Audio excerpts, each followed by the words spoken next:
Hi everyone, I am Amelia from Thread of the Earth, and today I am going to show you how I pick up stitches at the armhole at a ratio of 2 out of 3.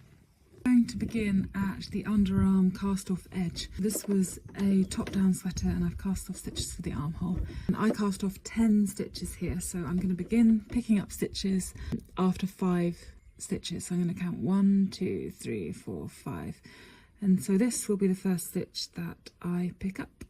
You can see where I've cast it off. You pick up the 2 legs of cast off my working yarn, and I'm going to bring the tail of my working yarn up and over the back of my needle, and I'm going to keep that tail quite long so that I can hold it in my left hand. Then I'm just going to pull that loop through the stitch.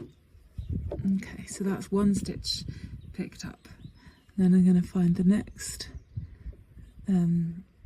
cast off stitches there. You can see the 2 legs on my needle, and I'm going to take just the working yarn and leave the tail behind, and I'm going to take this from bottom to top over my needle, so that's counterclockwise, and I'm going to try and keep it nice and tight, and I'm going to just pull that loop through. So that's 2 stitches.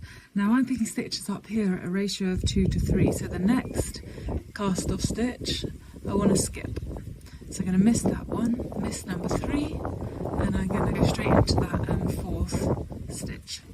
And I'm going to bring the yarn from the bottom to the top over the needle counterclockwise.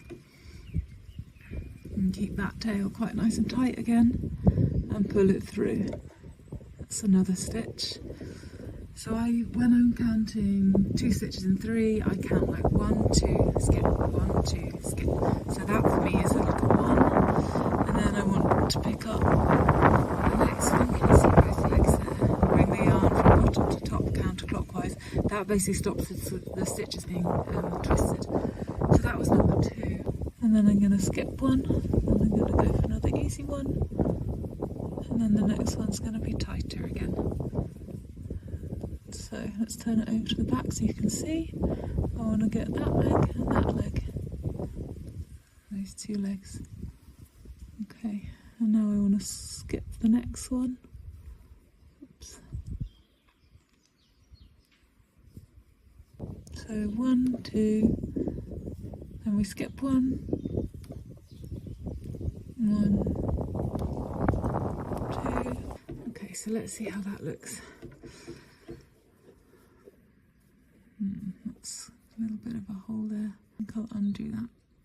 So it's useful to just take stock of your work every few stitches, and I'm going to go back and I'm going to pick up another stitch in the middle there.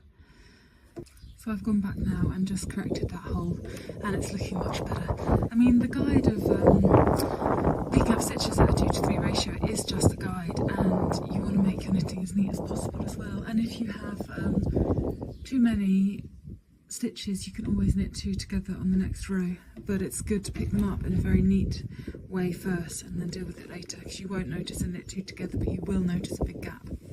Now if you're finding it tricky picking up stitches with the yarn going around the back of needle like this, you can bring it over the front, but then you will have twisted stitches, and I think it's a bit easier to pick up, but your stitches will be twisted, and then on the next round you just need to knit or purl them through the back loop to resolve that problem.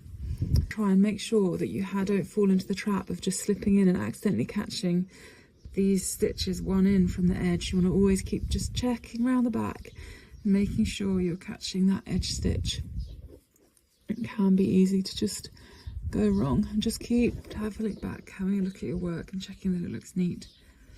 Okay, you've got your little pairs separated by a slightly bigger gap, like they all look like they're separated by a similar distance, and that's what you're aiming for.